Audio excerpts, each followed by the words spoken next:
um, so hi everyone, welcome to my reading, welcome to my channel, welcome to my vlog. Oh, I cut my knee. I'm so tired. I'm about to crash. What'd you call it? So I had so much caffeine today. So much caffeine. Everything was moving super slow. And then everything started moving super fast. And I was like, oh my gosh. And then I felt drugged as hell. I was like, bruh, I feel so drugged. Like, honestly. But I'm drinking my water.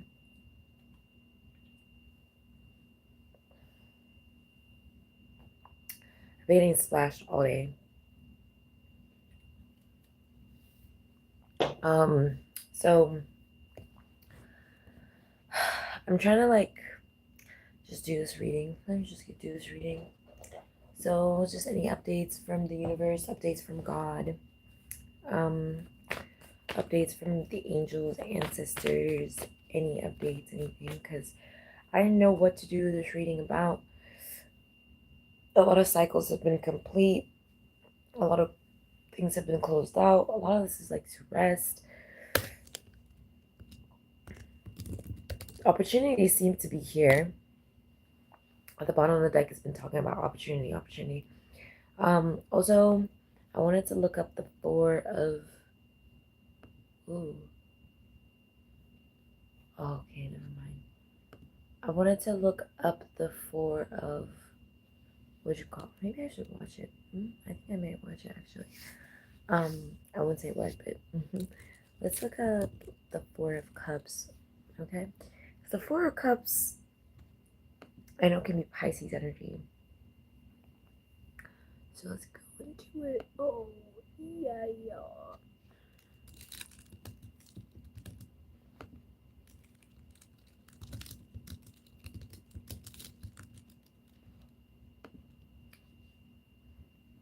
So we have regret, refusing offers, missed opportunities, stagnation, apathy, disillusion, negative focus, depression, nostalgia, yearning, meditation, daydreaming, fantasizing. That's a lot.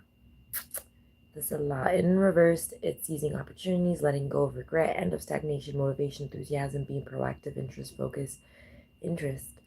Focus, self-awareness, positive focus, gratitude, zest for life.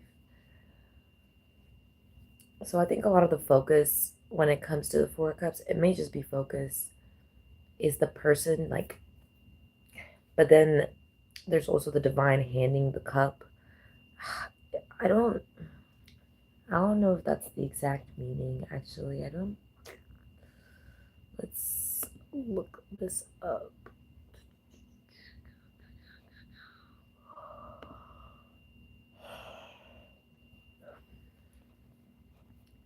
I don't like vague descriptions like that. Of course, you have to read the energy to know what it is properly, because the properties of it may be that. But let's actually find out. Let's pull this card out, and then let's see what is that Four of Cups, because it just may be meditation. You see what I'm talking about?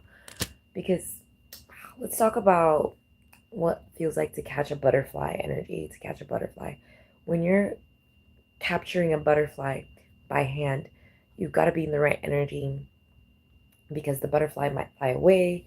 You know what I mean? It's not just gonna sit there and let you capture it most of the time, right? And then if you like rush to it, then it'll definitely move, right? But if sometimes when you do it real slowly, you might lose that chance because it'll like it's already decided to fly away. But also it takes extreme like stillness and like so on and so forth, right?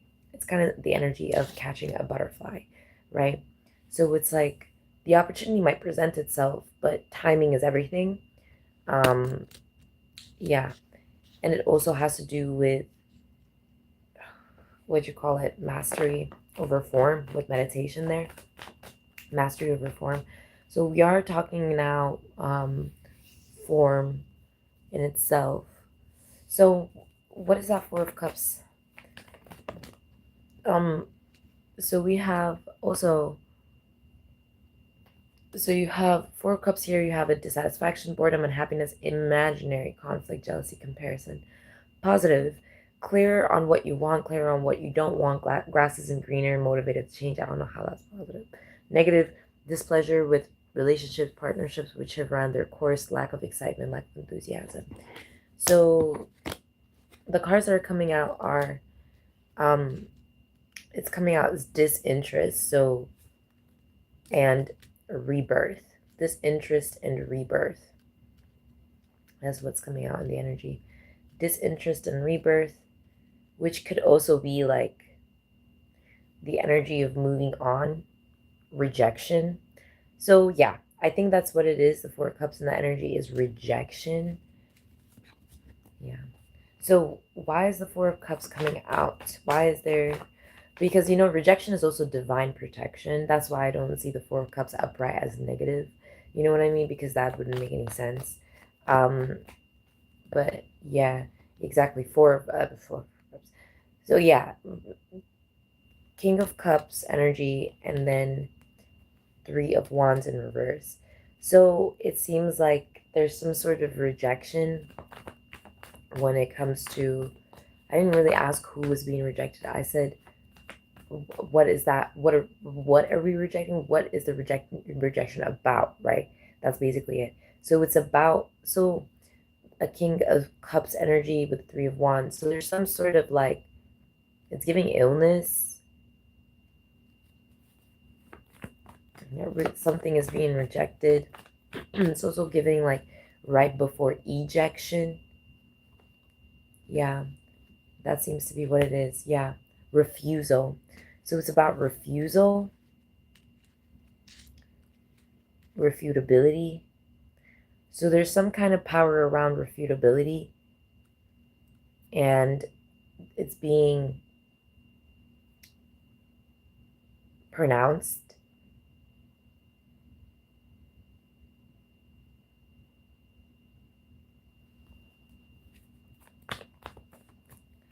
Okay, so it's like collective. What I'm seeing is like standing in your power. Also clear on what you want, clear on what you don't want kind of makes sense in the situation, right? So it's like asserting your ability to refute something. Yeah, that makes sense. So it's like I just showed an example of that, right? I can be like, that doesn't make any sense, right? Complete. So basically, you guys understand what the Four of Cups is, right? So when that energy, it's the asserting oneself, oneself on refutability. Also, it's like, yeah, oh my gosh, there's a lot of like, okay, there's a lot of judgment around the card right now, where it's like, yeah, there's a lot of judgment, but it doesn't seem like it's divine judgment. It feels like it's worldly projection at judgment. You see what I'm saying? It's like like a proposal rather than judgment. Yeah, that's what it is. Archangel Michael is out here. Yeah.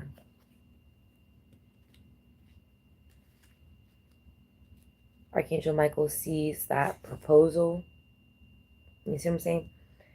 It's like also individuals attempting to deny aspects of self that consent or don't consent to being like coordinated, right?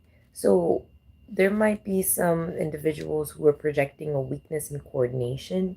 So they might want to think that they can influence your prosperity, especially of mind.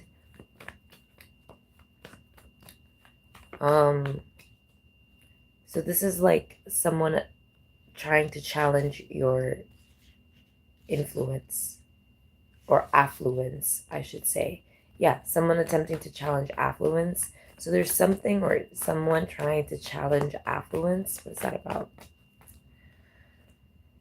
Yeah, I figured. Yeah, there it is. I figured it.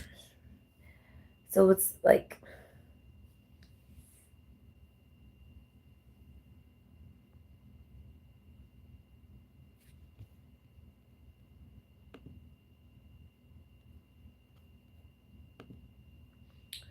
so let's get into it. Affluence etymology. I feel like I've already looked this up, but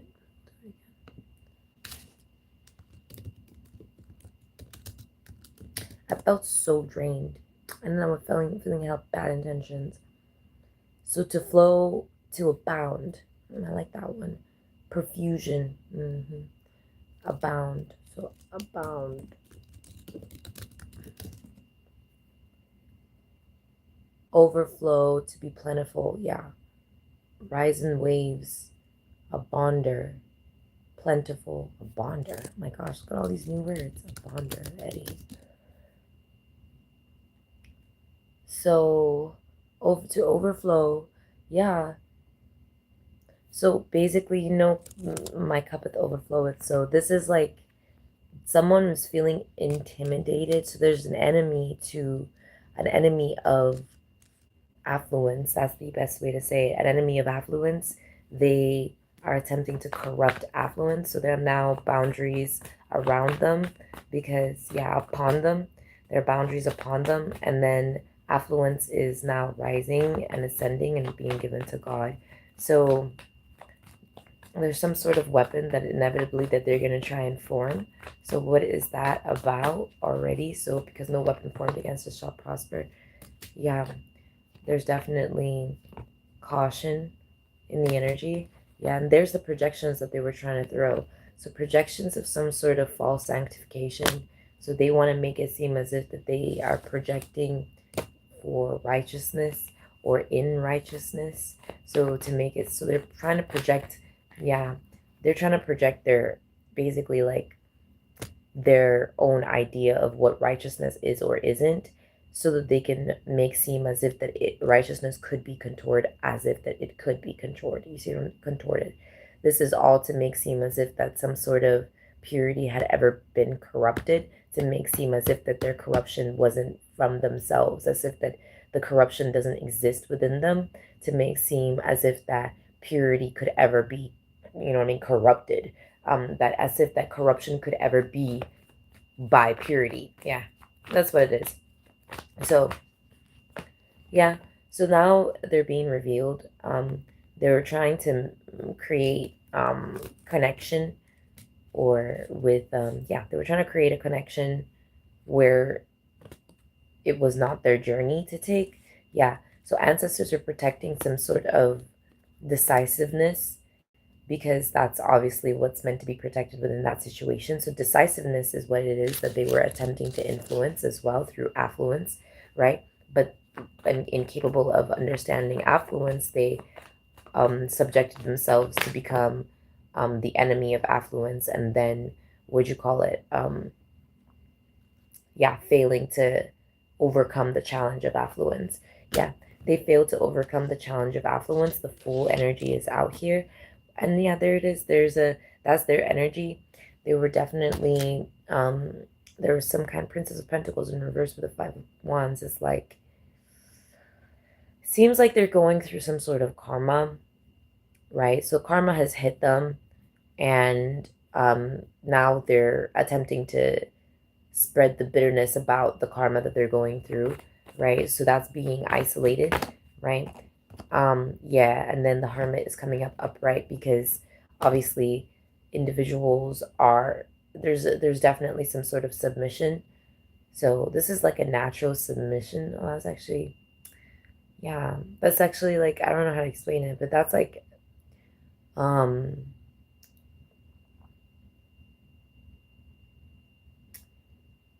sincerity with trust and like devotion. I didn't even think that, what can I say? I'm surprised. I didn't expect to see devotion like that.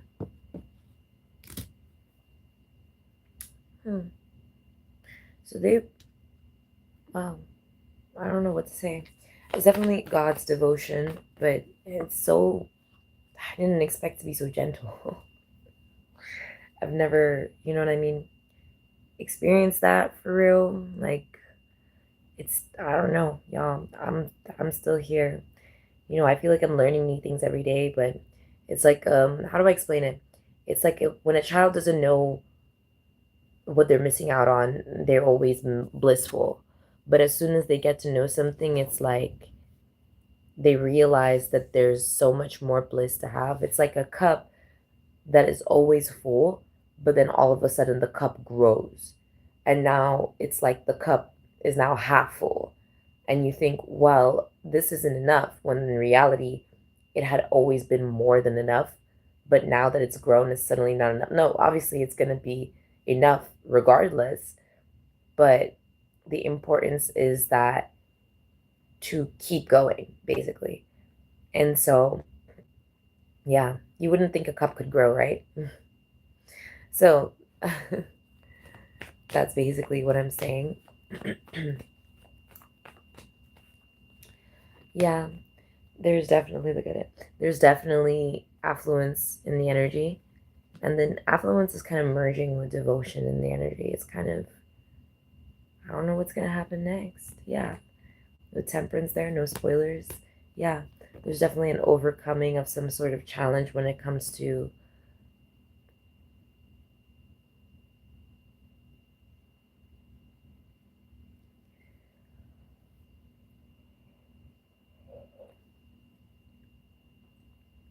composition.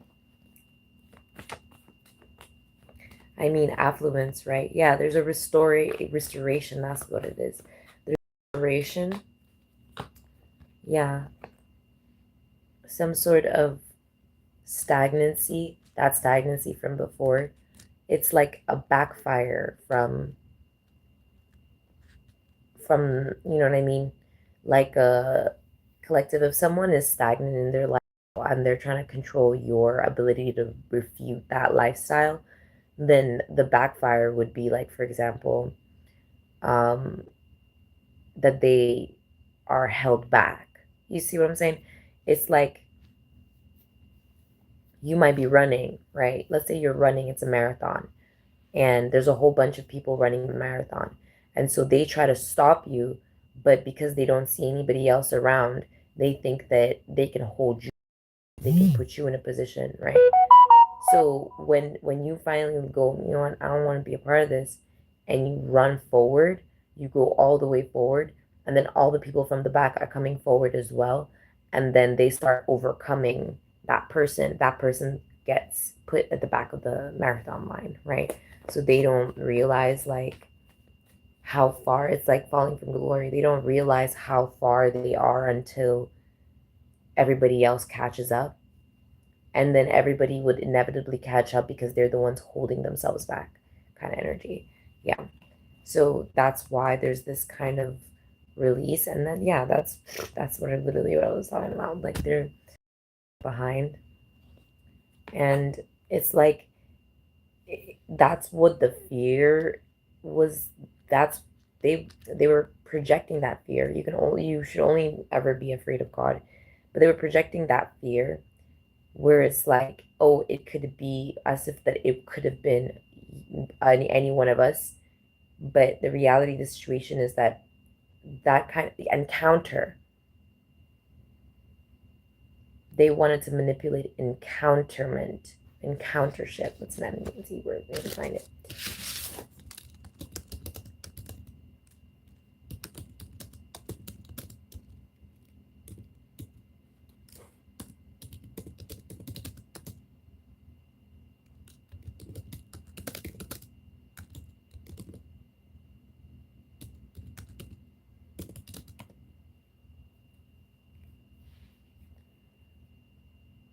Confrontment. Oh, and we are here. Confrontment. I see.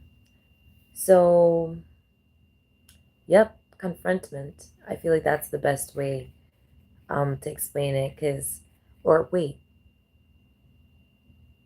conferment.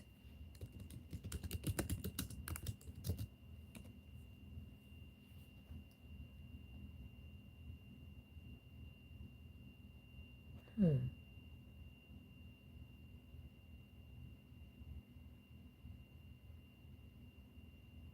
Wow. Okay. So we're gonna dig a little deeper to this. Okay. I think the better word is abhorrent for sure.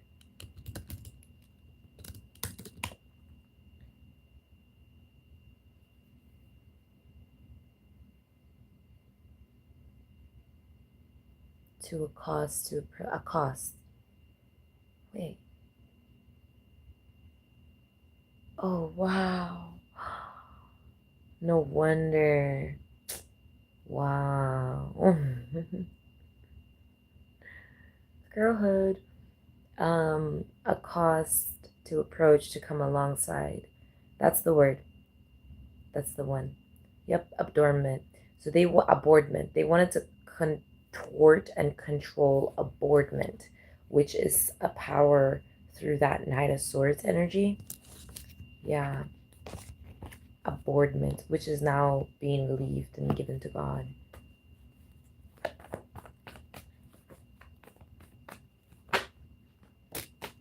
Yeah, they wanted to control the optic. They wanted to make it seem as if that it would have been dropped, like as if that they weren't. To make it seem like there was a lot of ego in the situation, so it's hard to like approach the situation. You see what I'm saying? Abhorrent. You see what I'm saying? That's why the ancestors are stepping in, because it's like, I know that energy. It's quite pathetic. It's patheticism or pathetic energy. They don't. It's so sad. I can't. You know, they don't like it when you do that too. When you like recognize how sad it is, and you're like, it's so sad. Like they don't like it, which, you know what I mean. Like I wouldn't have liked it either, but I am neuroconvergent, so I would have been like, why is it sad? You know what I mean? Like I would have asked questions, but then I also wouldn't have been in that situation. You see what I mean? And that's basically the whole experience. And that's what I'm trying to, oh, finally, the foundation of this is like, oh, finally. This has been my life's journey of basically abhorrent, explaining to people that we all get our own choices and that I don't have to confront the same issues as other people. And it's not coming from a place of like anywhere else other than I'm not that person. And so my life and my destiny and my journey is entirely different. And I don't have to mm, conclude myself into decisions that aren't mine to make. I'm not going to sit here and think individually of every kind of decision that could be made by every single person in every single destiny in every single lifetime, and act as if that I would do anything other than what has been done. You know what I mean? I'm not going to sit here and be like, well, if I was in that situation, because that's not my situation to abhor. You see what I mean? And so we all are in personal power when it comes to our own abhorrent. So it's like kind of like our free will. So that's the elevation. That's the evolution of free will, is abhorrent. Quite literally. Yeah.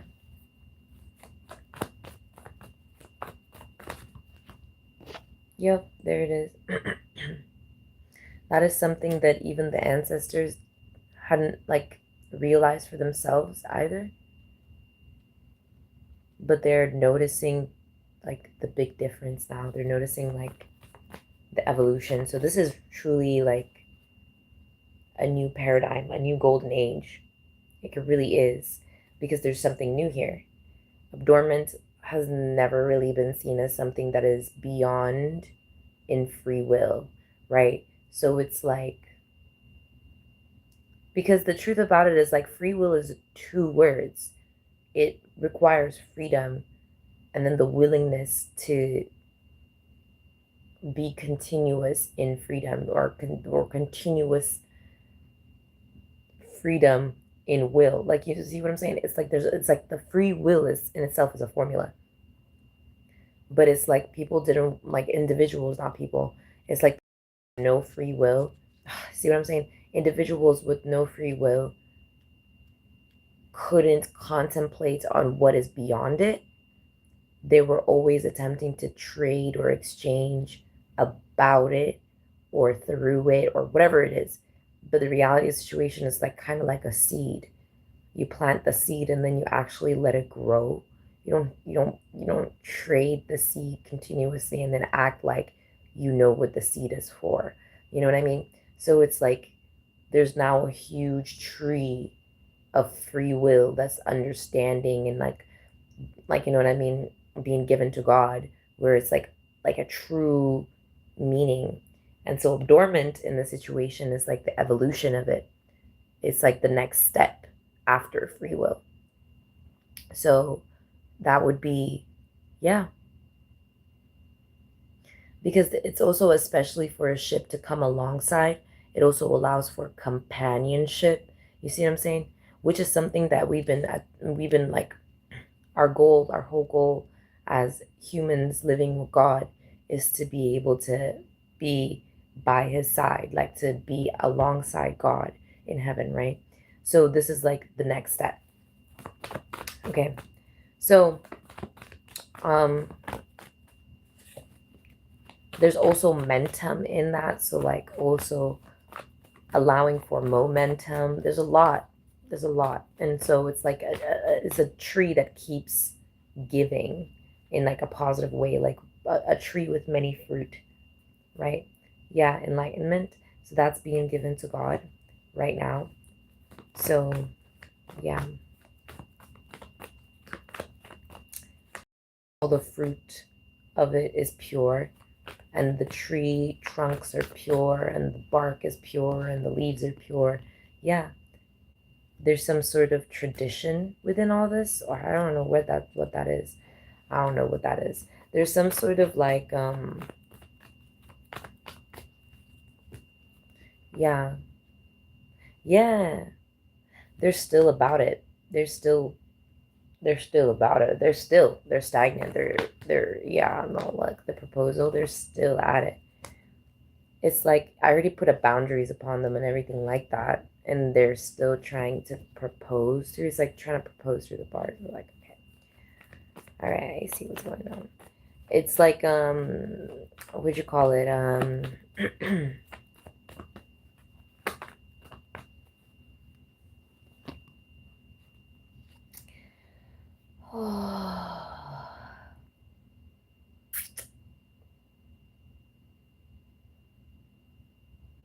There's a very big energy of like, I don't know how to explain it other than disappointment, punishment. That's what it is. There's an energy of punishment. Okay, so this is what I was. So this is another thing that now is being cleared up. It's like self-punishing behaviors that are like from delirium, like delirious self-punishment, right? And it's coming from like irrationality, but more than that, it's coming from disappointment. Yeah. Yep, that's being stopped right now. And there's like a lot of, yeah, there it is. You see what I'm saying? And then there's abhorrent.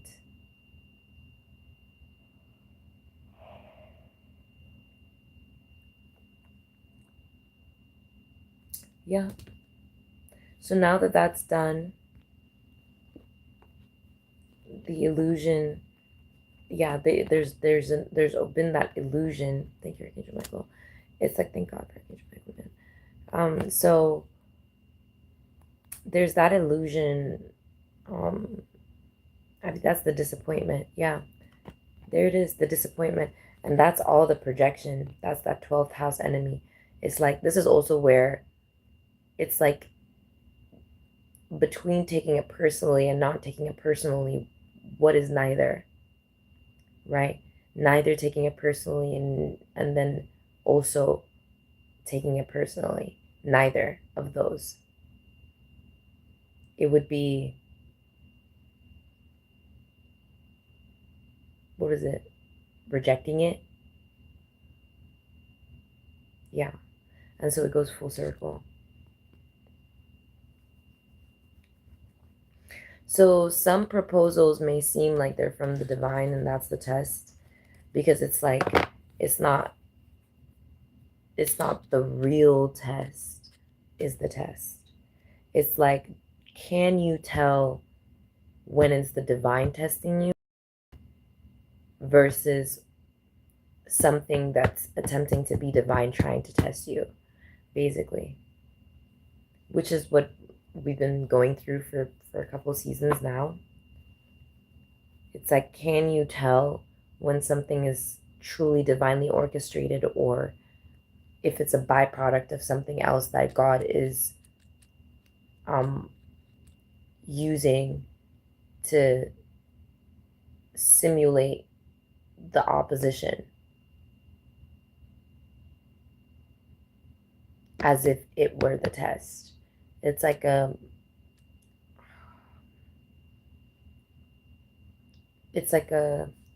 don't know how to explain this, like not like a trick question, but it kind of works in that way where it's like, oh my gosh.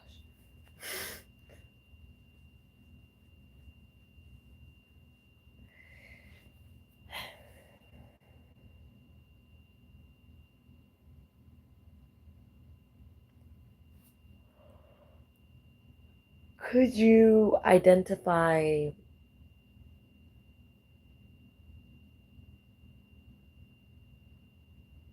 discipline from favor? Yeah, that's the question. Like, could you identify discipline from favor? Like, can you tell when someone is trying to, or some people, or some individuals, or whatever it is trying to favor? Or can you tell what the true discipline within the scenario is about? What is the discipline about? What, yeah, which is what compliance and, like, you know what I mean? This is also how my neuroconvergence works. It's like, if someone really asks me to do something, I'm thinking of, would you call it, what the end goal of it all could be, rather than their intentions or agendas or um, thought patterns or personality or person, or it doesn't really matter, because at the end of the day, the end goal will always be the end goal. It'll always be that which manifests. It would be what matters. And regardless of person, style, etiquette, riches, mind, form, whatever it is, the end goal manifests itself, whether you like it or not. So it's about if you're going to be there or not. And so, to be or not to be. So basically, and you know, in the golden age period, also, yeah, I can look up. If I look up, do I look up straight? Or am I, sorry, because I was looking at a specific area, but whatever. Yeah. Basically, the enemy energy, there was no output. Yeah, it's about the output. There was no real output. There was always something measured to no avail. You see what I'm saying? Always something measured to no avail. What could that mean? Let me ask.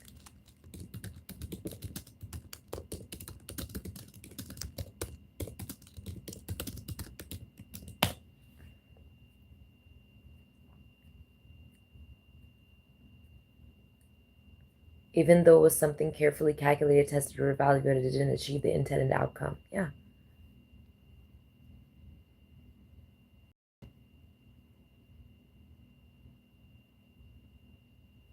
Futility despite precision. Yeah. So that's basically what they were projecting. So in some cases, it would seem like no precision was inputted, and yet there had seemed to be an outcome, which is what was seemingly luck, when in reality, that's the illusion. That's why the devil came out earlier, because it's like now you guys can tell that precision really is key, and that's the only way that something can be like achieved. An outcome can really be achieved, because there's no such thing as divine efforts in vain or righteous efforts in vain. There's no such thing. It's just there's no such thing. God is good always. And so the formula of the situation was what was being the delirium. You see what I mean? Those being put in delusion or illusion. Because it's like, you know what I mean? Even though something is carefully calculated, tested, and evaluated, and it didn't achieve its intended outcome, like I said, what is the end goal of it actually? What is the true end goal? What is the true outcome? What is the intended outcome? Because to formulate for the intended outcome, it would be irregardless of anything other than the outcome itself and the availability for that outcome to exist. Quantum, right? So it's like everything always exists all the time. It's about, it's, yeah, it's about attracting the abhorrement. And the abhorrement comes from within. So if one is in completed in their abhorrement, right, and they're not attracting this construct into existence, then it won't appear, irregardless of seeming precision, because the precision will only be seeming due to the fact that the outcome didn't match the abhorrement. It just wouldn't exist. So it's like, what'd you call it? Yeah, so they were projecting like that disappointment, right? Of like, to explain it in layman terms, like in human terms, it would be like doing everything you can all the time, working so hard, and then getting nothing in return. People live their whole lives like that, right? When in reality, it's like, well, then some people say, well, maybe you just don't deserve it, right? And that's not always truth, because the reality of the situation is that it always seems as if that some people get what it is that isn't even theirs to deserve. So at the same time, it's like not about deserving it, not about the favor of it, but about the discipline, right? About the discipline that comes by through with abhorrement. So let's recalibrate an abhorrement, right? To a cost to approach, to come along, especially of the ship, right? To come along to the act of approaching, addressing, accosting. So it's like catching a butterfly, right? That's what I'm trying to say. So it's like at the same time, the discipline is all the tedious efforts that can be put into a situation, but if not put into the right approach, right? If not done correctly, it can seem really pathetic, fall flat, right? So that's also why boardman is so important. But how do we close this out? Right. And so now this actually really, so that's somebody else's achievement. So they were attempting to make it seem as if that they are part, they were trying to like, it's like a construct. And yeah, there was like there was an attempt to falsify, like replicate a construct that isn't theirs, and then attract the same through false abordment, which they wouldn't have even known what it was. But I don't even know what it was that could be attracted, because it was constantly being so attested. That's another thing. Attested. So they wanted to attest. And that's the final closing out, right? Yeah, to bear witness, to affirm as true. They wanted to be the attester. Yeah. They wanted to be the attester. Yep. They wanted to be the attester. And they were holding intentions of weaponizing attestation.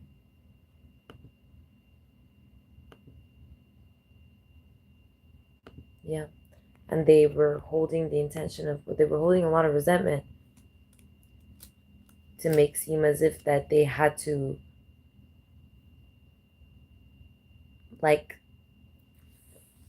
force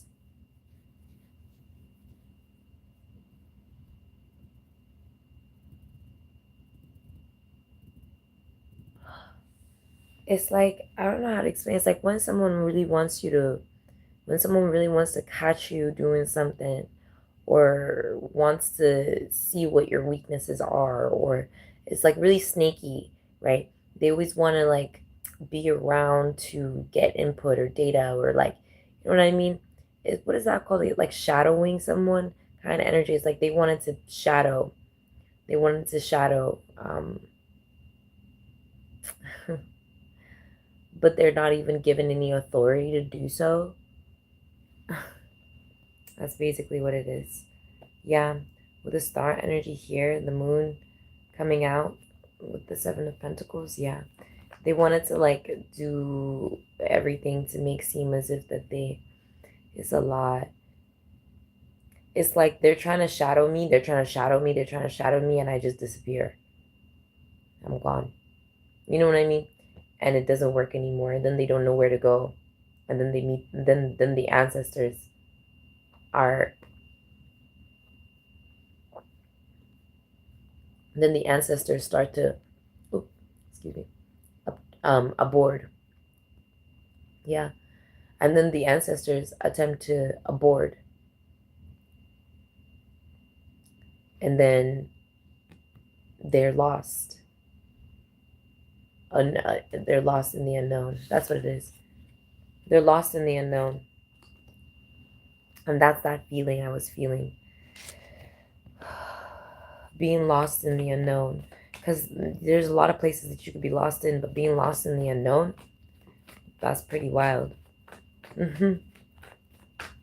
Yeah, they were lost in the unknown. Especially in areas where they held no rank. That's pretty crazy. Not that they could have held rank in general. Yeah. Yep. Yep. There it is. They're getting caught in the unknown, caught up in the unknown.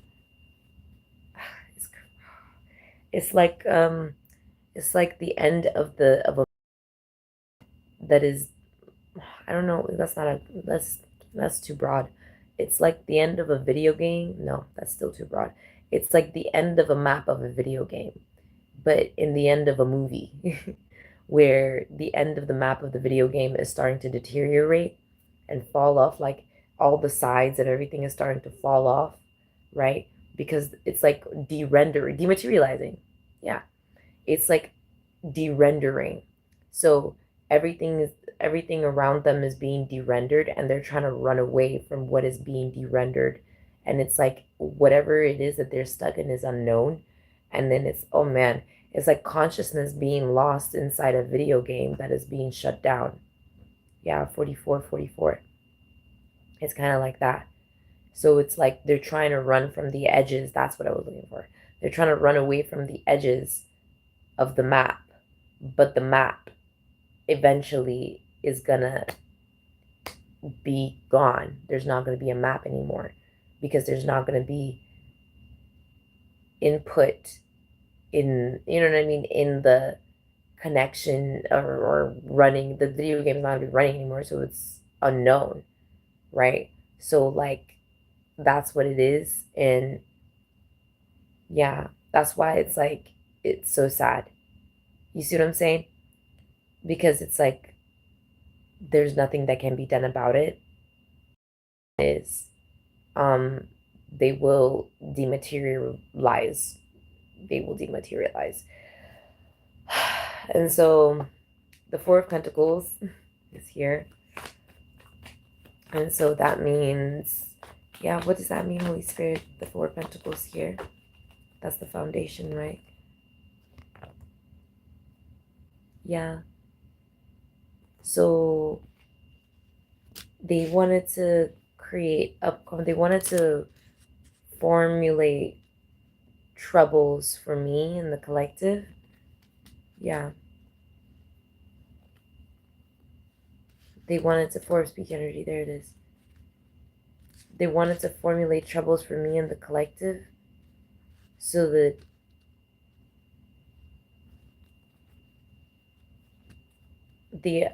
there would be too much distraction away from Abdorment. But now that the ancestors are perceiving Abdorment for what it is and beyond free will and understanding divine orchestration and truly that God is good always, you know what I mean? They're seeing the benefit of being the servant of the Lord, you know, the benefit of being, so the fruits of thy labor and all that is being seen. Like it's starting to come up now. It's like all those years and it's finally worth it. And not only is it finally worth it, but it's becoming even more worth it than before. It's like not only is it worth it, but it's beyond. It's actually extremely generous. Like God is the most generous.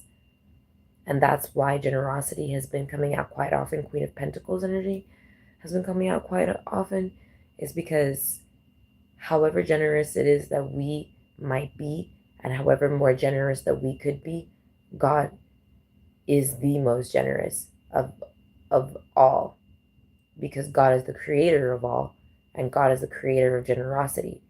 So God's generosity is beyond fathomable understanding of how generous it could be, which is why gratitude has to also ascend, because it's like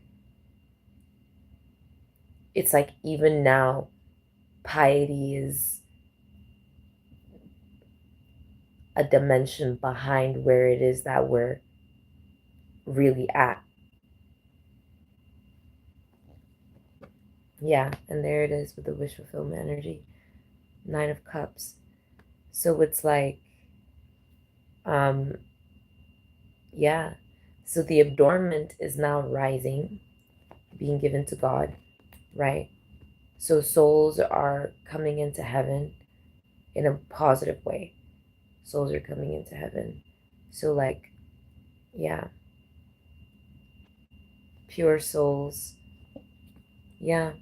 And then there's those that are watching glory rise. So glory, yeah. And then there it is. And I'm saying they're watching glory rise, and glory is being protected as it's rising. Yeah. And it's being shared. It's like it flux. So there's flux. Yeah. And there it is. So oh, wow. So why is it coming out in reverse like that, where it could have been seen as freedom, right? 9 of Wands. It's coming out like this and then getting, because it's more than that now. It's exaltation to the point where freedom is it just an increment. Exaltation is really the goal, but only the Lord, only the Lord, only God, you know what I mean? Only the Son of God can be exalted. This is actually something, I'm gonna have to look this up. Okay.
Exactly. That's what I thought. Yeah, exactly. Wait. Oh, it's talking about inherently exalted. Oh, okay. Well, yeah, exactly. Jesus, Isa, Prophet Isa. That's what I thought. Someone really was trying to argue with me the other. I remember that person was really trying to argue with me. I was like, yeah, Jesus came up in the Quran as Prophet Isa. Like that's how we know him. They're like, no, no. I was like, okay, all right, Mrs. Know It All. Like I don't know, like like you know what I mean? Like they were so mad.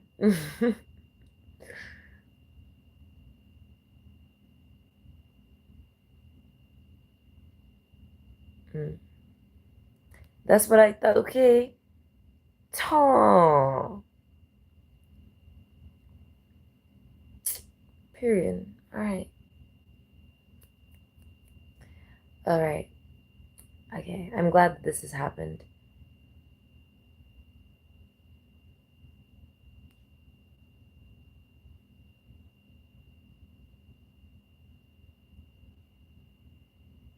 Yeah.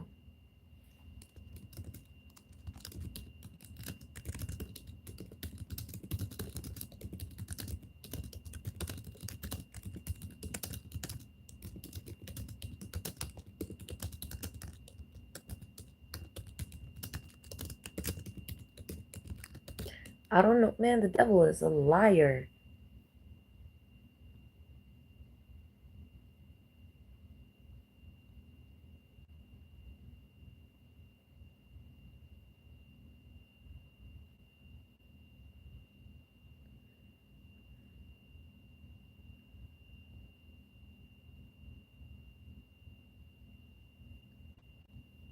Yeah.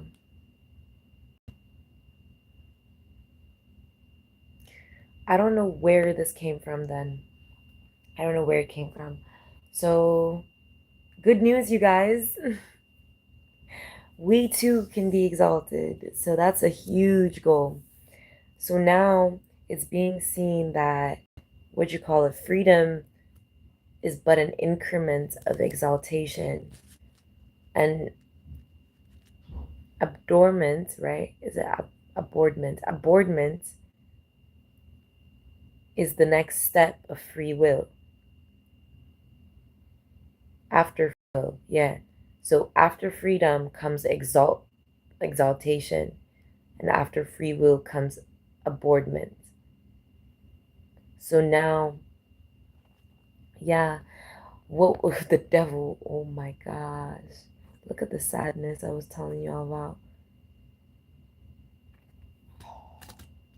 Pathetic, bro. It's like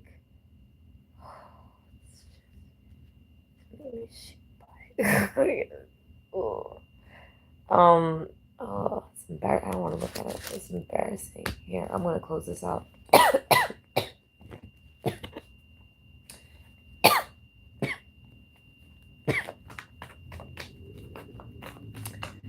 Yeah. Anyways, sorry. Kind of. Yeah. Yeah. It was rejected. Yeah, they were rejected, bro.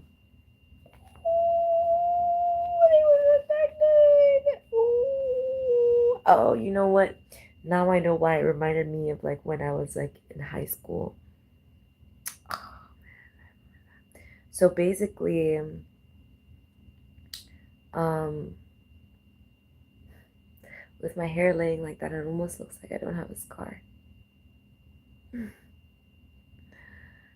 Um, so with abhorrement, it's like abhorrement and exaltation coming, unifying. Um, yeah, to think that there would be more than freedom.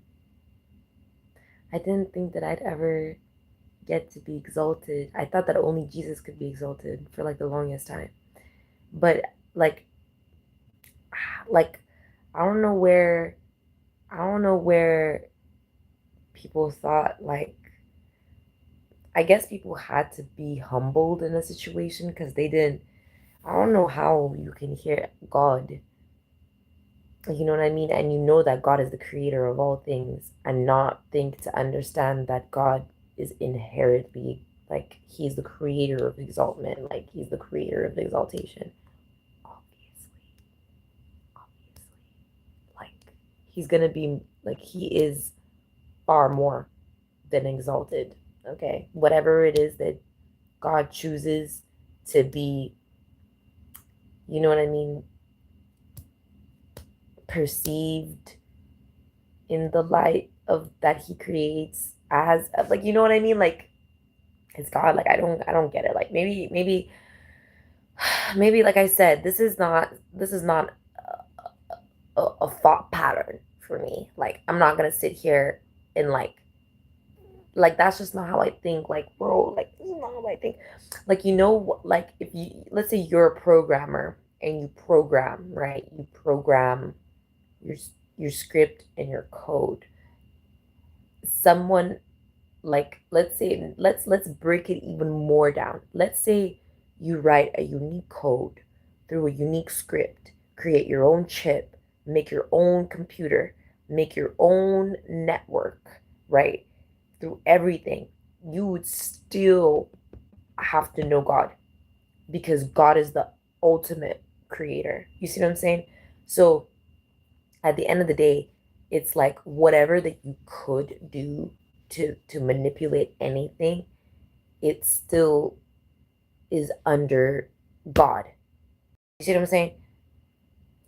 You can't even I can't even give you an example in as if that you could be in that energy because it is impossible, and I mean that in the most divine way.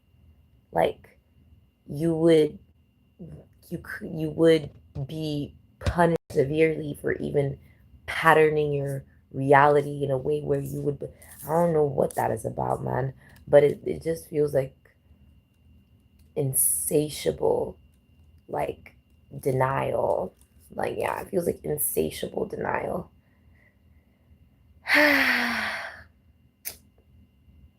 Pathetic. It's like,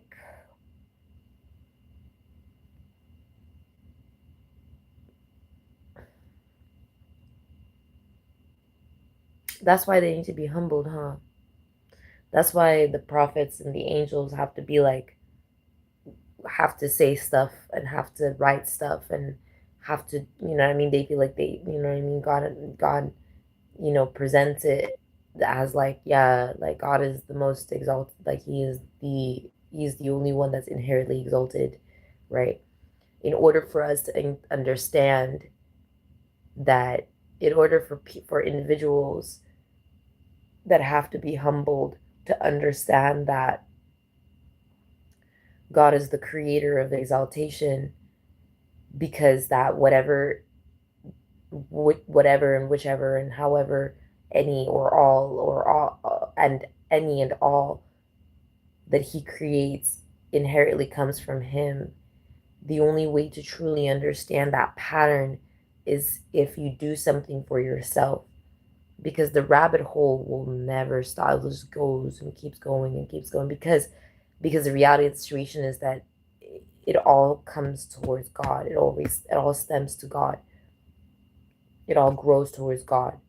It all flows towards God, from God to God, like all of it. So at the end of the day, it's like, yeah.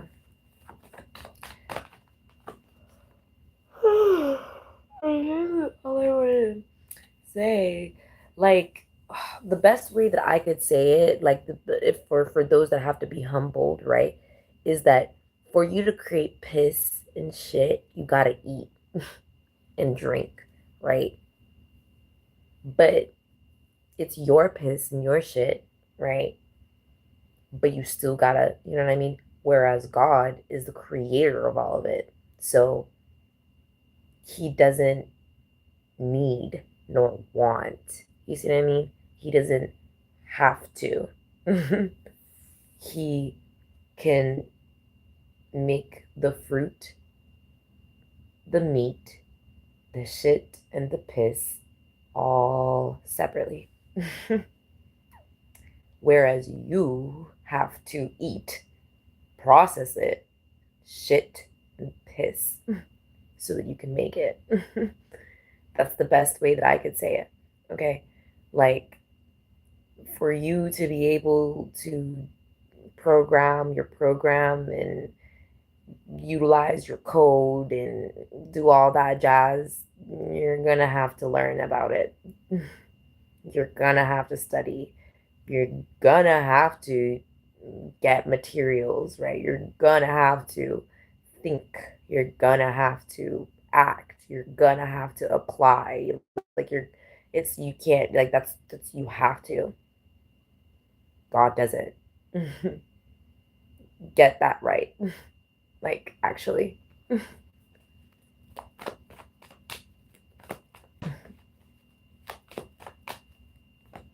Yeah.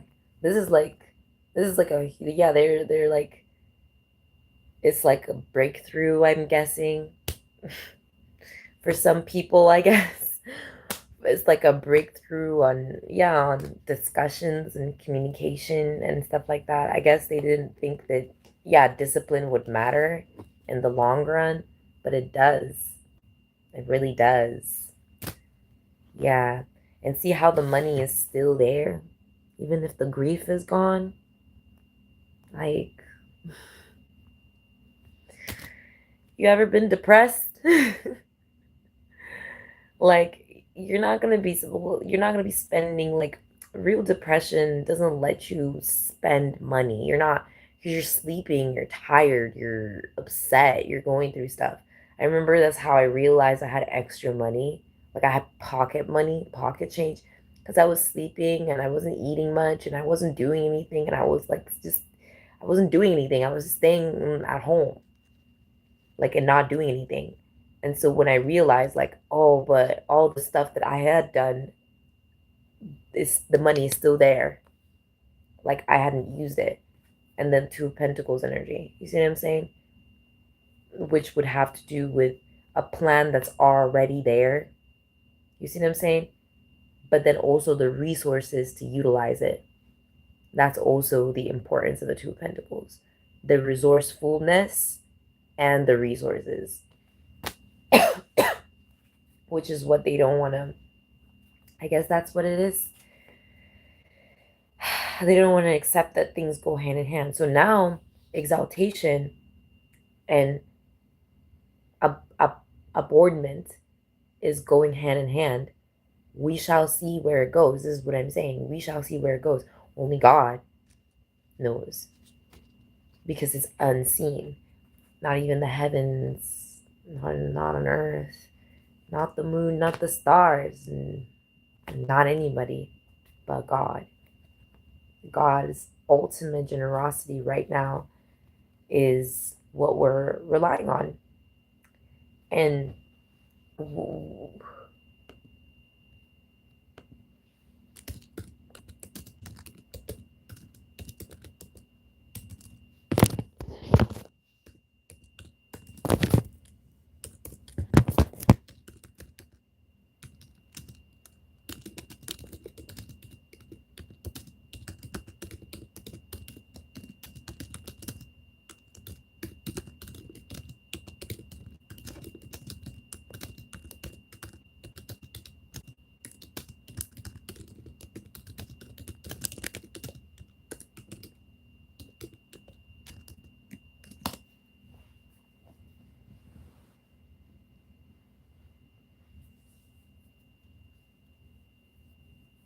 abundantly giving, yeah, providing, overflowing beyond what is asked or deserved. Exactly. His generous hand. Oh, wait, no, that's not it. Immeasurability beyond measure, overflowing generosity. That's what it is. Overflowing generosity. Possessor of bounty. But most of the people are not grateful, of course, we are. Well, generosity is constant, although not always acknowledge, always acknowledge it. That's why there's something being,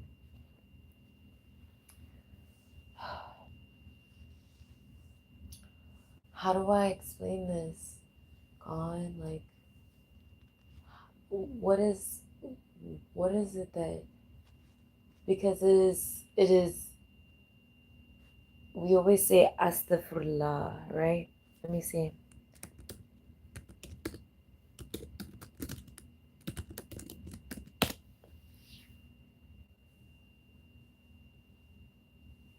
Yeah, so that's forgiveness.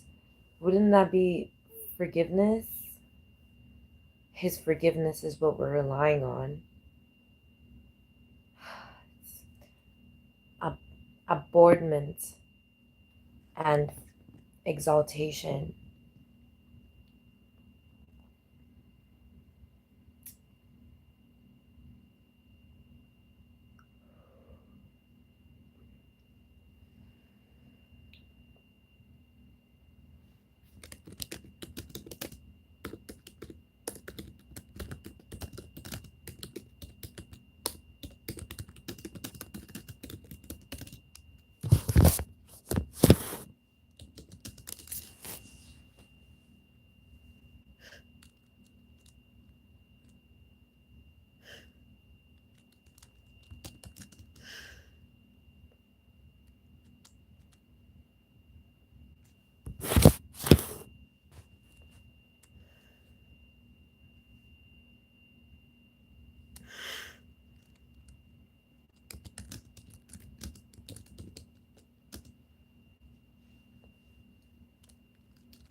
Maybe it is joy. That's what it is that we're thankful for the most. Yeah, because we are thankful for His forgiveness, His mercy, His grace, but also where the generosity comes from would be His joy, that in which glory would, yeah, that's where the, because oh, I love making my father laugh, bro. There's nothing like it. There's nothing like making my father laugh. Like when my father laughs, ooh, like I just imagine like the joy, like in seeing, like, for example, seeing divine masculine, I should say, more, making divine, like, allow, like, bringing joy to divine masculine energy is like, oh my gosh, like, I love it, bro. There's nothing like, that's why I wanted to be a comedian. It's like there's just nothing like it. Like I literally, like, oh my god, this is, I don't know how to, it's making me sweat. Like I'm just like thinking about it. It's like there's nothing like it. Ugh, I can't explain it.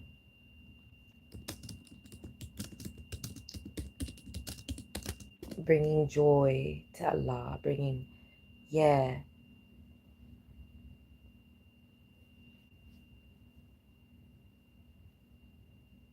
Yeah, I think that's what it is.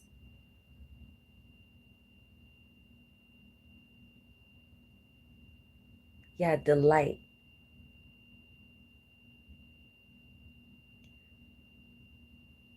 More like the delight of God in his creation, his people. In scripture, God's joy is often shared with us so that our joy may be full.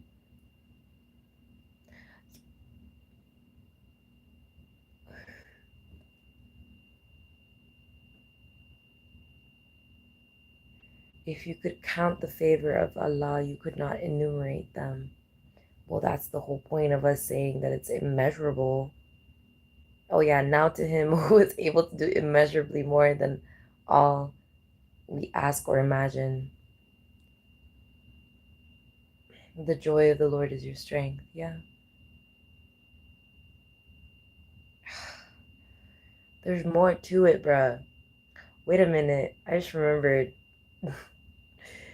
Isn't this. I just remembered something.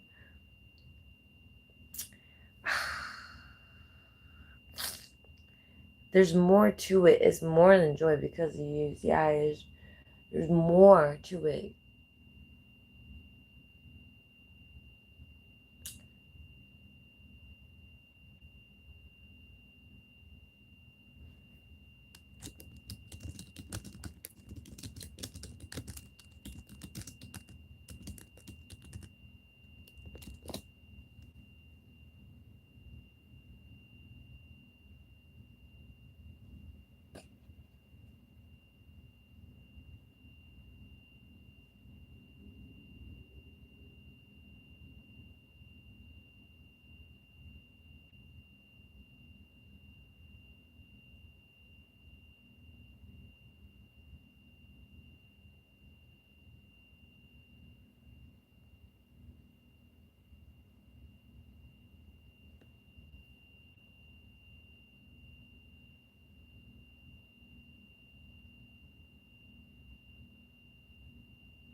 It would be, and come on, that's too easy. That's too easy. That's too easy. That's too easy. Am I overcomplicating it again? Wait. It has to be that, right? Like, yeah.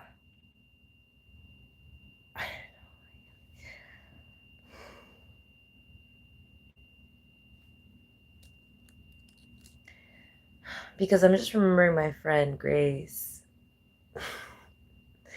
And I had a lot of friends called Joy and Mercy too.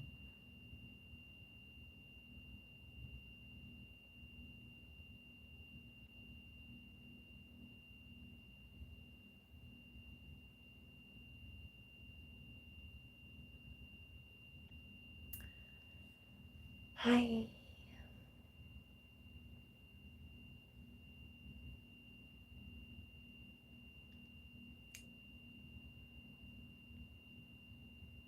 It's path, isn't it? Yeah. It's something like, yeah, that's what I saw. Right. It's all just gonna lead to the same thing, and it's travel. It's travel. Um,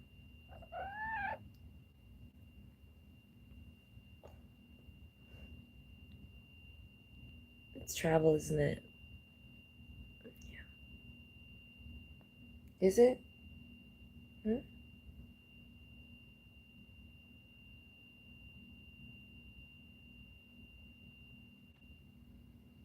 That manifests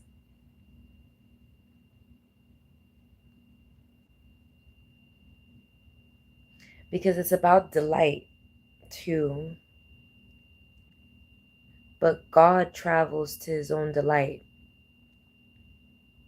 Yeah, yeah. God travels to his own delight.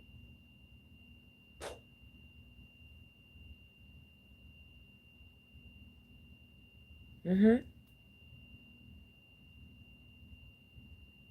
Or by his own delight. That should be more like it. And I'm more thankful that God travels. You know? Maybe that's what it is. God created from where to travel from and whether to travel where. And then he created who to travel to.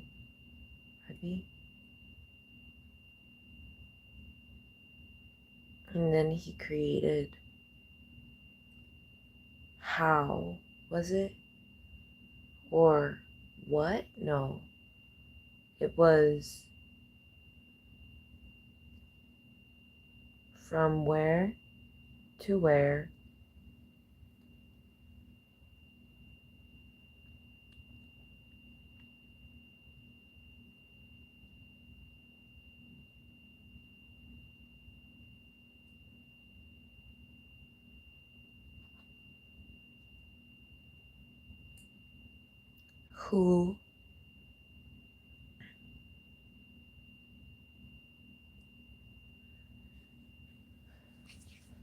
Who then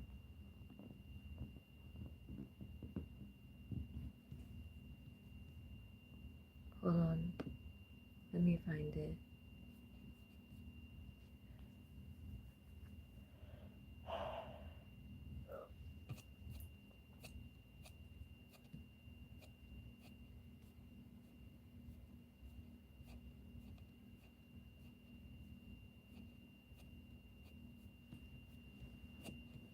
Yeah, from where to where,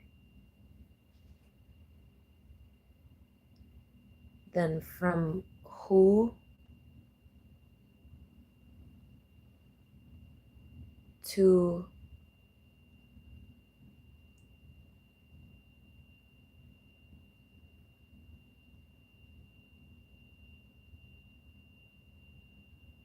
yeah, from who to whom, right? Yeah, from who to whom, then from then how, yeah, no, from where to where, then who,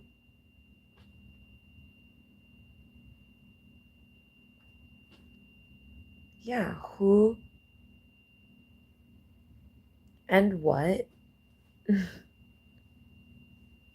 how,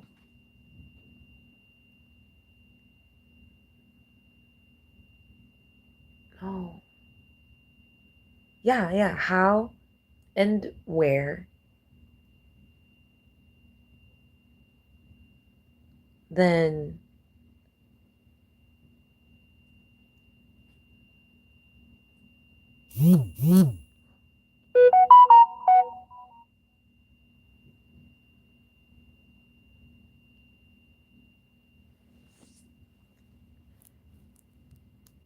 yeah, then which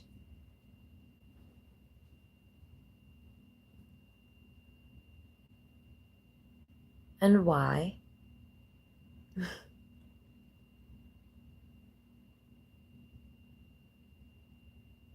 and only then did he assign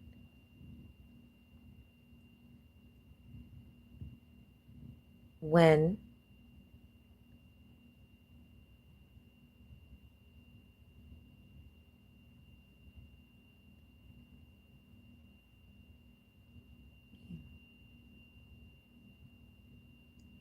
when and whom. No, yeah. No. When and whose. Yeah, that's pretty much it. And to that, to God, for that especially, I'm very thankful for. Because that's super cool. And I feel like if I've done that, then there would have been no purpose for me. Yeah. Yeah. Not even the idea of it. Not even the, see, immeasurable.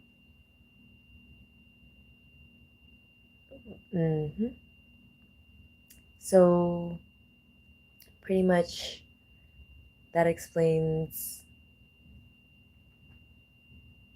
yeah, the journey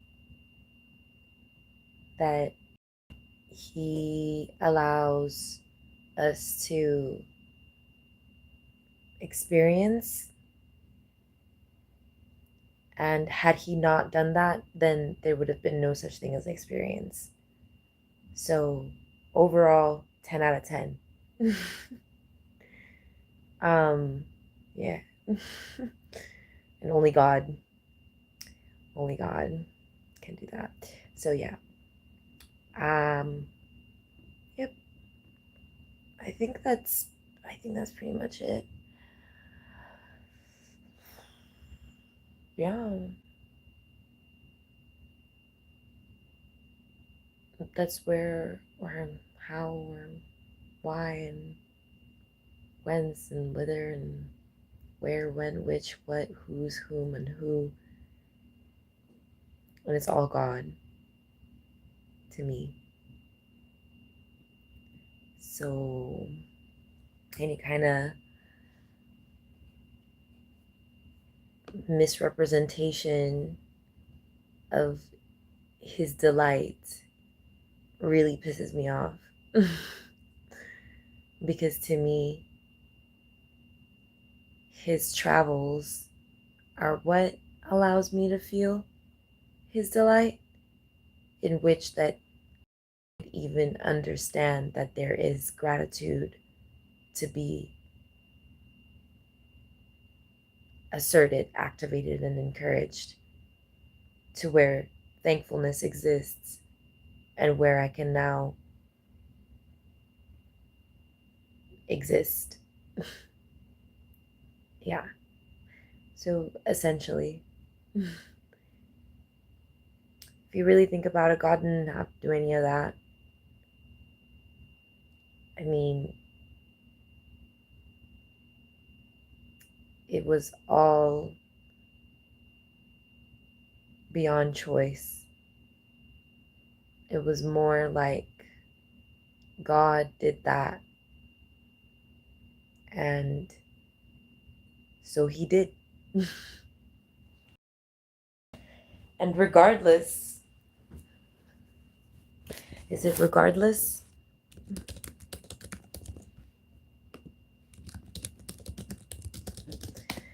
Because in order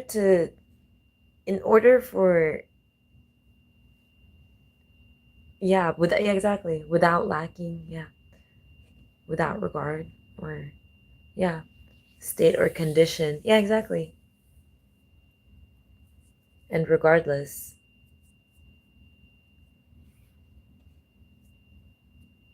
no matter what, exactly, no matter what, despite everything, yeah, because then everything exists within him or within God, within Allah, and what, and the matter and the nothing that could have existed,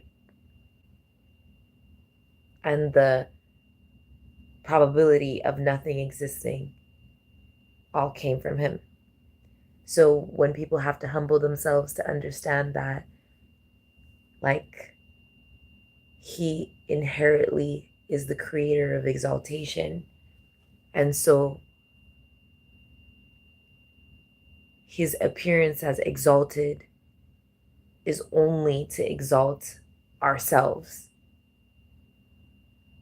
And so that being his journey, I, I don't even know how much more thankful I could be, basically. Because like I said, he doesn't have to appear that way.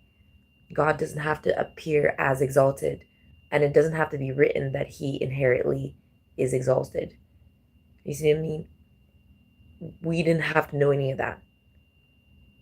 We could have been mindless entities like the demonic creatures that attempt to possess us. And we could have been dead and alive, suffering for all eternity or non existent at all. And yet, he is like choosing us and creating us, and then coming through like, this is what exalted looks like. You're exalted now.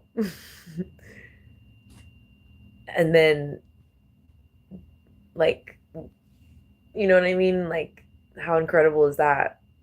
How cool is that? I think that's pretty awesome. And so, at the end of the day, it's kind of like that. Yeah. And so, that's where I feel delighted at.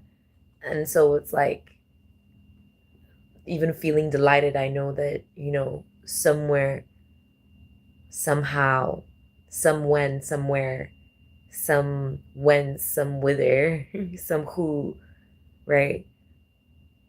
Some who's, something, or nothing at all is delighted. And that the delight is irregardless of nothing and everything, but only because of God. And that's pretty cool. That in itself is what empathy feels like. And it's like you feel irregardless, and the feeling exists and is and is. So God, as God, so is. And that's how it is. Like, it's so crazy, y'all. I feel like I'm tripping, but basically that's what it is.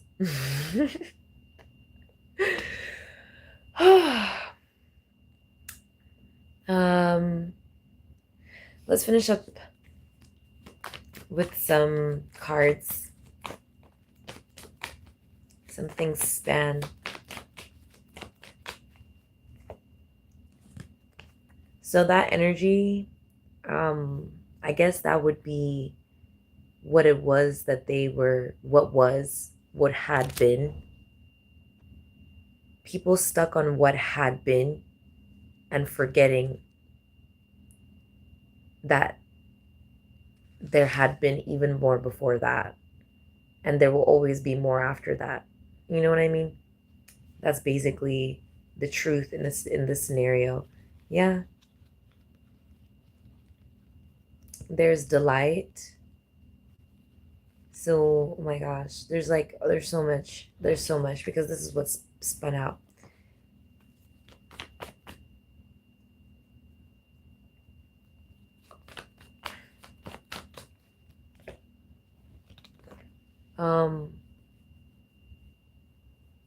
Notion. So there's a notion that allows for proposal. So there's always a notion within proposal, and individuals or people were trying, or individuals specifically, were trying to hide these notions of others by attempting to provoke proposal without notion, which wouldn't be real or exist, or it would be an illusion. So it's like no one can propose anything or engage with anyone mindlessly without being seen as mindless and pathetic. Like, that's just how it is. But the attempt to cover it up causes even more damage and harm than it had to be. Where someone would have been able to get healing through honesty, integrity, and sincerity, the only thing that allows for the honesty, integrity, and sincerity within a proposal would be the notion. So let's look up notion, Eddie. So concept, idea, knowledge, yeah. Act of knowing, specifically the knowing, recognition, examination, idea, concept in the mind. So, yeah. So the concept and the notion in a situation, right, which would inevitably at the end of the day be there. So even if someone is trying to do something mindless, right, it would still exist within a paradigm of what God created. So there'd still be a link to what it originally, the intention of it is. So the goal and the outcome. So the intention behind something was always to cause some sort of, I don't know what that is, but it wasn't anything good. And so now what's really being exposed and what's being shown, right, with Empress energy high, Empress card here. So with the truth here, high,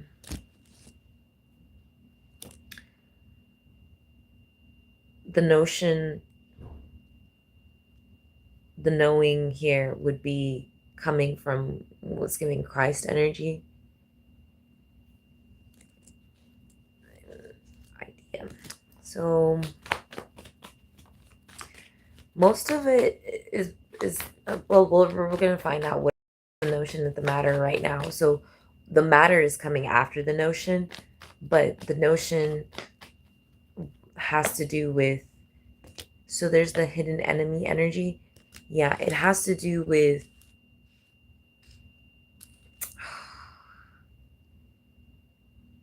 it's so annoying.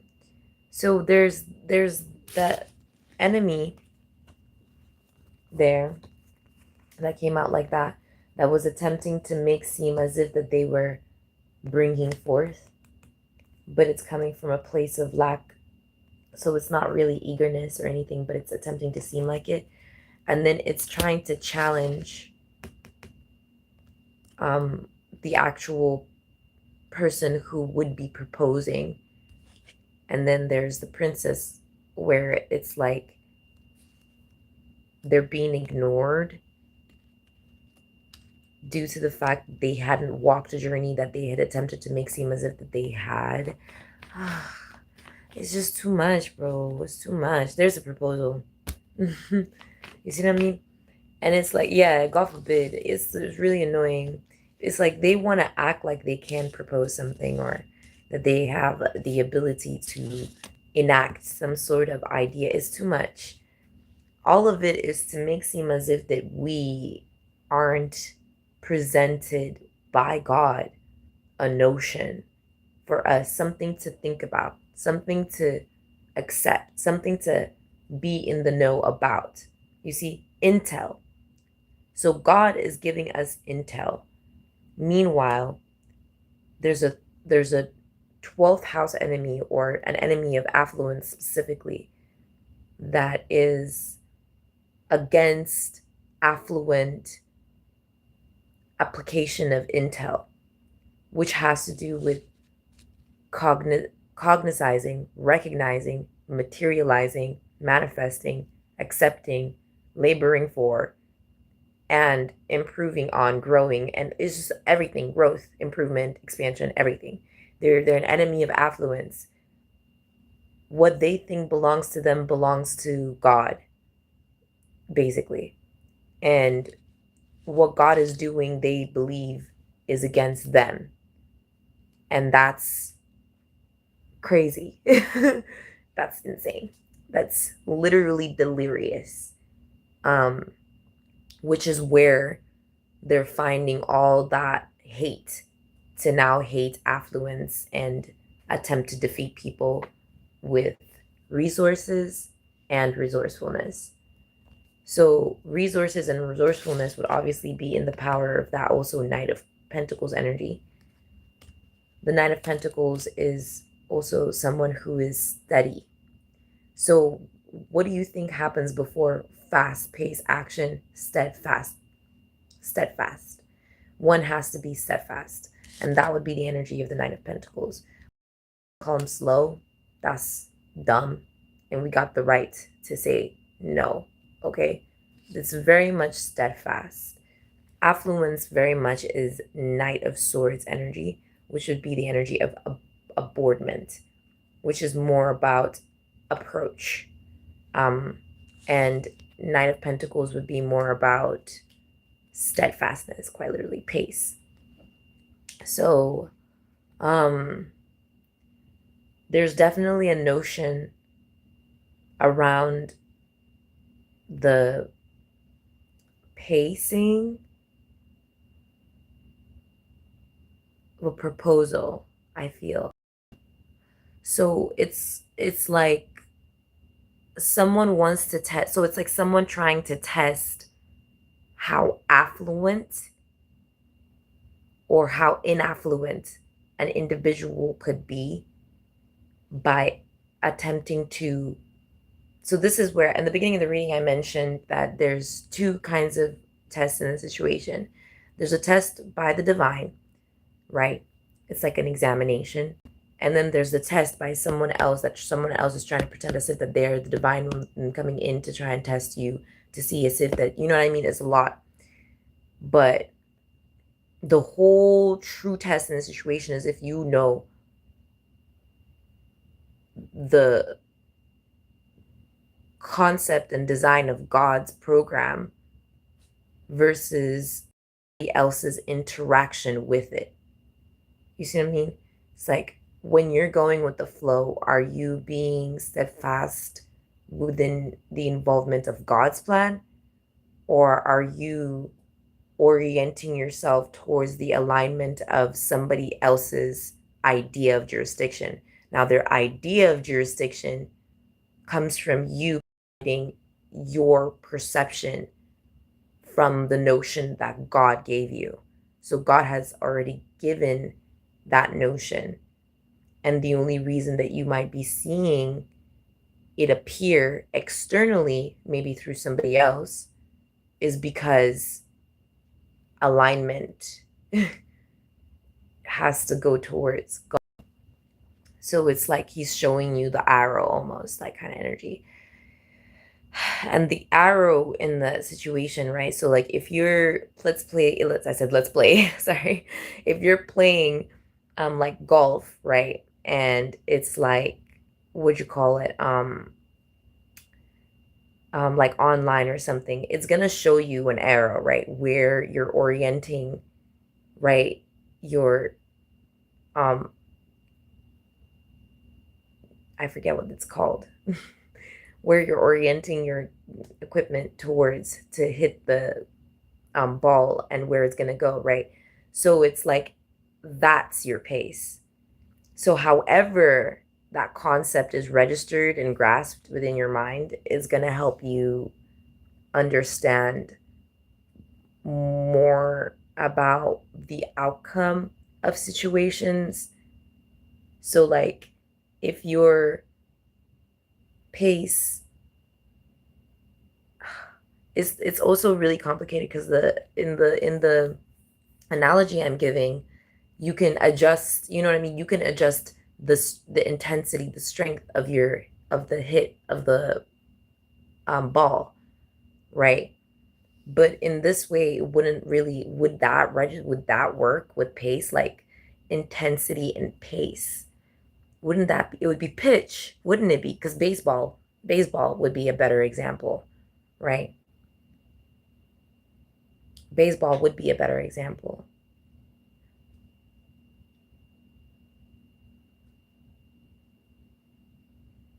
Because it also depends on the throw of the ball, the intensity of the hit, the swing, and the target. There's like a lot, and that all allows you to measure your pace.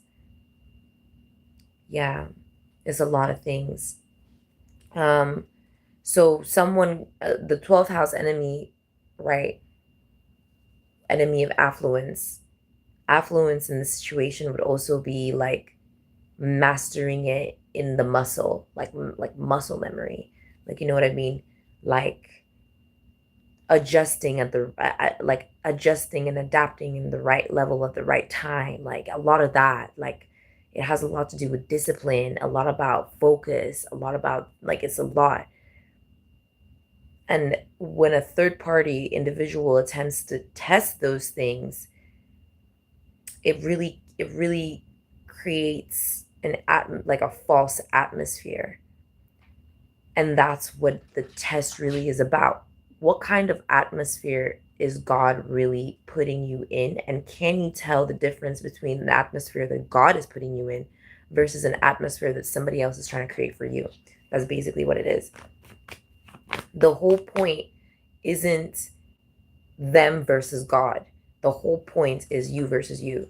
Can you tell the atmosphere that God is putting you in versus the atmosphere that somebody else might be trying to put you in?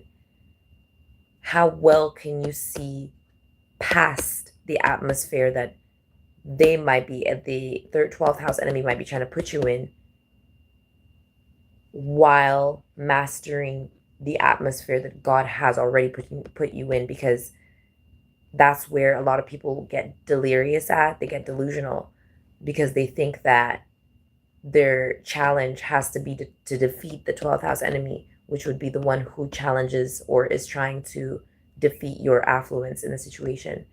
But the whole real test, like I said, is to actually like attract more affluence within the environment that God is putting you in, irregardless of the 12th house enemy. So it's like that. Yeah, there it is finally. So now the proposal and the Princess of Pentacles energy that I was mentioning is from the 12th house enemy is in reverse because they're getting caught now. Because a lot of it is like it's not real. Like I said, it's delusional, it's delirium. It's like it's not a lot of it is about your focus. That's what I'm saying. Discernment has to ascend in a situation. It has to evolve. And yeah, so the Lord is here. So that's his journey. And so Jesus is coming through saying, like, for example, for him, his the enemy, 12th house enemy of his affluence were like betrayers and like treasonous people and like whatever they were, you know what I mean? It was a lot of that energy going on. A lot of people who wanted to also make it seem as if they were him in a situation. Like a lot of people that were, yeah, a lot of people that were like, eh, that they, a lot of people that wanted to make it, you know what I mean? It's really pathetic. The whole enemy of affluence, they really give pathetic energy. They're big, lame energies, real pathetic. And so it's like,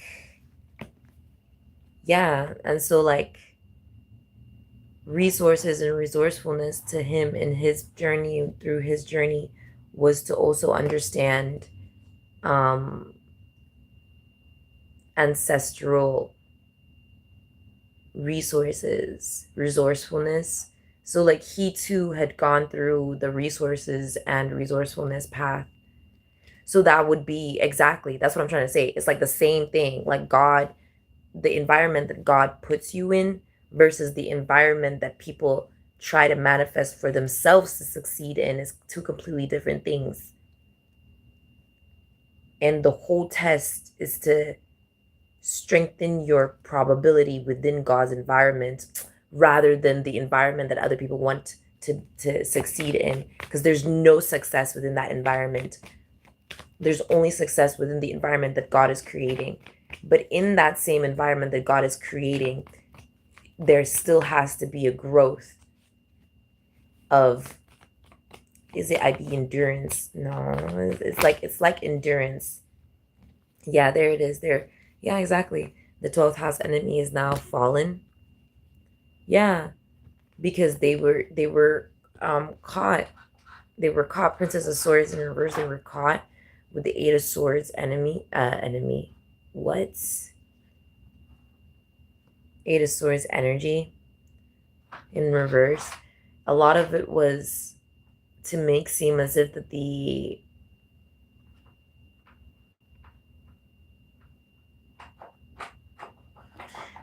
there had to be a stipulation. That's what I'm trying to say. Stipulation. Let's look at it.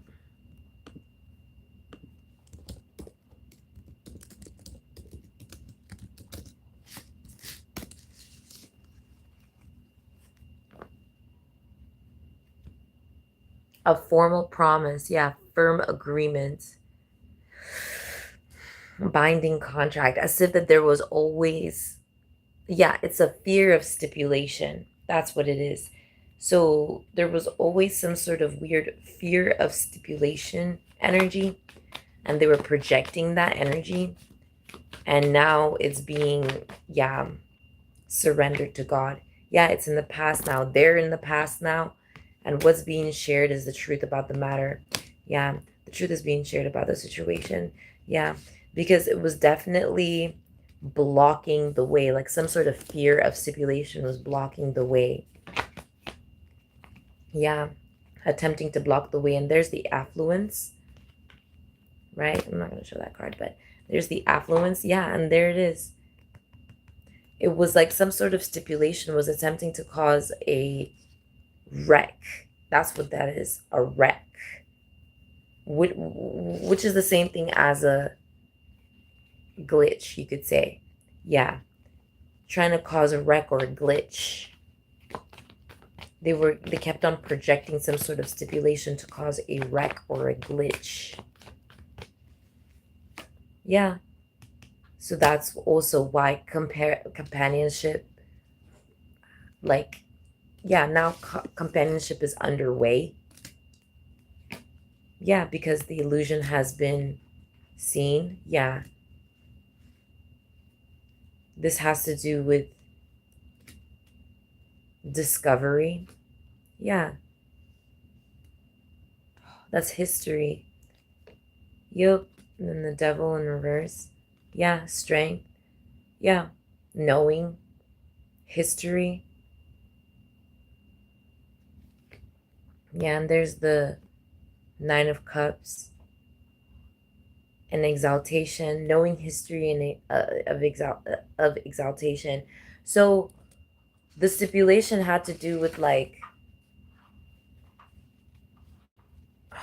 so they wanted to arouse stipulation when it comes to exaltation, around exaltation. So to make it like speculative, they wanted to build a speculative market around exaltation. For what? I don't feel like checking right now. Actually, let's look. I think I can look it up here.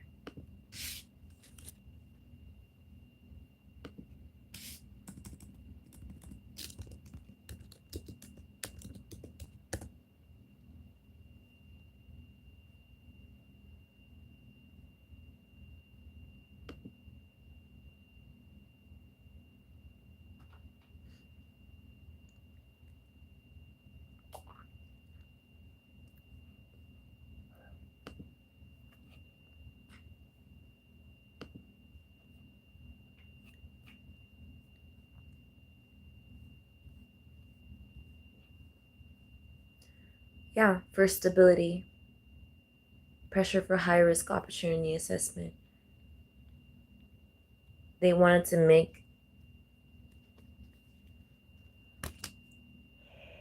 they wanted to, so there was a lot of like wanting to create a speculative market around exaltation. I knew that there was caution within a situation, but caution isn't the only, a speculative market isn't the only thing where caution meets demand. It's like, where is it? Where is it? There it is. Discipline, regulated market. Humility. There it is. Perfect competition. That's what it was.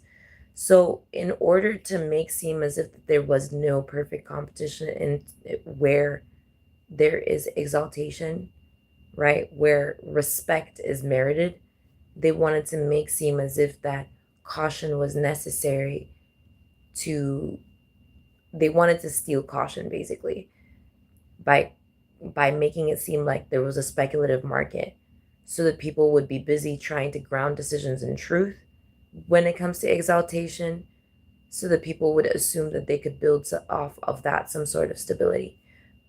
In reality, there was a perfect competition, and the pressure is for efficiency and low cost provisions in a uniform market. There's a uniformity.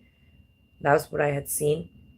The uniformity allows for responsibility. The whole thing is to be able to merit respect. Respect is kind of like really difficult to receive here on earth. It requires a lot of resilience. And resilience is something that can only be brought by was it survival, right? Merit for survival.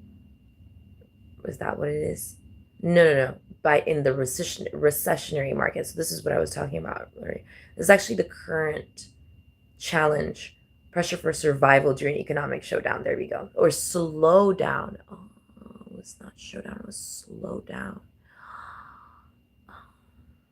My bad. That's probably why everybody was telling me slow down. But anyways, showdown, slow down, big difference, not much. Economic slowdown has to do with that pace that we were talking about, right? So steadfastness.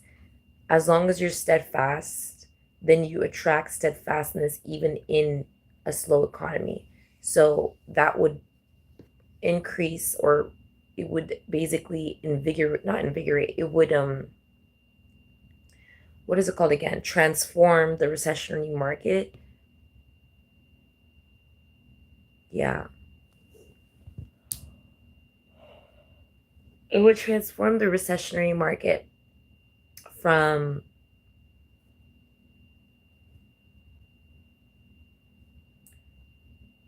where is it? Yeah, there it is.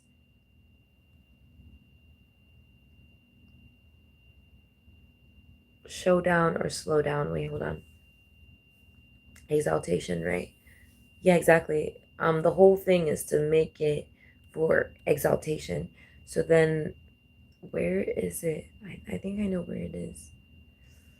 It might be that one. Oh, there it is. There it is. There it is. There it is. There it is. There it is. Oh, I just saw it. Because I don't feel like grabbing my cards right now where I could grab them. And we'd have to go through this whole thing. I found the recognition part, right? The exaltation that would bring, there it is, informal market. Wow. So they really didn't know who they were playing with and what they were playing with and who was in charge of what. Basically, that's what it is. They thought that these kinds of resources and marketability and all those things came by falseness and whatever. That's further from the truth. Which makes sense to why there were Jesus's 12th house enemy, like big on that. Because it's like they really wanted to make it seem like they were going somewhere or doing something. It's like that one movie or anime where everybody, like, they came onto like the shore, the beach, and they thought that they won everything in the world. And as soon as they try to open the door, like the castle or whatever it is that they thought was like real, like falls, and it's like it was a cardboard cutout the whole time. You know what I mean? And it's like they just sold all their property, land, and everything they could ever own, and everything to run away and stole from people and da da da da, and it was all for a cardboard cutout. You know what I mean? In the middle of nowhere where they can't survive, nor do they have the resourcefulness to do so. And that's what they try to make seem as if Jesus was doing while scamming people, right? So that's basically it. And yeah, that's what I meant by defrauding energy as well. Is like when they pull people away from faith and hope and love and everything like that, and joy and everything like that. So I'll see you guys in the next video. Pretty much done with the vlog. Yeah, there's no weirdo proposal now that can be seen as a proposal, more so like a scam. So they want it to be seen as a proposal rather than a scam. Whereas now, what you call it, it's like what's really a proposal and what's a scam is being seen for what it is. So like all it's there's like alignment and balance now, where it's like those who attempted to make seem as if what they were doing, which was scamming, as if that was a proposal, are being seen as scammers and fraudsters. And then those people who were proposing and who were trying to push for proposals or trying to adorn a proposal are being seen exactly for what they are and who they are in that energy. Okay, so I'll see you guys in the next video. Bye.